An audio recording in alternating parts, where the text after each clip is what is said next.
بسم اللہ الرحمن الرحیم۔ اے ایمان والو، اللہ تعالیٰ سے اتنا ڈرو جتنا اس سے ڈرنا چاہیے، اور دیکھو مرد دم تک مسلمان ہی رہنا۔ اللہ تعالیٰ کی رسی کو سب مل کر مضبوط تھام لو اور پھوٹ نہ ڈالو، اور اللہ تعالیٰ کی اس وقت کی نعمت کو یاد کرو جب تم ایک دوسرے کے دشمن تھے تو اس نے تمہارے دلوں میں الفت ڈال دی، بس تم اس کی مہربانی سے بائی بائی ہو گئے، اور تم آگ کے گڑھے کے کنارے پہنچ چکے تھے تو اس نے تمہیں بچا لیا۔ اللہ تعالیٰ اسی طرح تمہارے لیے اپنی نشانیاں بیان کرتا ہے تاکہ تم ہدایت پاؤ۔ تم میں سے ایک جماعت ایسی ہونی چاہیے جو بلائی کی طرف بلائے اور نیک کاموں کا حکم کرے اور برے کاموں سے روکے، اور یہی لوگ فلاح اور نجات پانے والے ہیں۔ تم ان لوگوں کی طرح نہ ہو جانا جنہوں نے اپنے پاس روشن دلیلیں آ جانے کے بعد بھی تفرقہ ڈالا اور اختلاف کیا، انہی لوگوں کے لیے بڑا عذاب ہے۔ جس دن بعض چہرے سفید ہوں گے اور بعض سیاہ چہرے والوں سے کہا جائے گا کہ کیا تم ایمان لانے کے بعد کفر کیا؟ اب اپنے کفر کا عذاب چکھو۔ اور سفید چہرے والے اللہ تعالیٰ کی رحمت میں داخل ہوں گے اور اس میں ہمیشہ رہیں گے۔ اے نبی، ہم ان حقانی آیتوں کی تلاوت آپ پر کر رہے ہیں، اور اللہ تعالیٰ کا ارادہ لوگوں پر ظلم کرنے کا نہیں۔ اللہ تعالیٰ ہی کے لیے ہے جو کچھ آسمانوں اور زمین میں ہے، اور اللہ تعالیٰ ہی کی طرف تمام کام لٹائے جاتے ہیں۔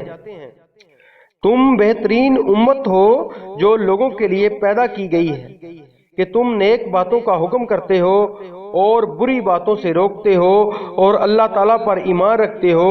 اگر اہل کتاب بھی ایمان لاتے تو ان کے لیے بہتر تھا، ان میں ایمان لانے والے بھی ہیں لیکن اکثر تو فاسق ہیں۔ یہ تمہیں ستانے کی سوا اور زیادہ کچھ ضرر نہیں پہنچا سکتے۔ اگر لڑائی کا موقع آ جائے تو پیٹھ موڑ لیں گے، پھر مدد نہ کیے جائیں گے۔ ان پر ہر جگہ ذلت کی مار پڑی، اللہ یہ کہ اللہ تعالیٰ کی یا لوگوں کی پناہ میں ہوں، یہ غضب الہی کے مستحق ہوں گے۔ اور ان پر فقیری ڈال دی گئی، یہ اس لیے کہ یہ لوگ اللہ تعالیٰ کی آیتوں سے کفر کرتے تھے اور بے وجہ انبیاء کو قتل کرتے تھے۔ یہ بدلہ ہے ان کی نافرمانیوں اور زیادتیوں کا۔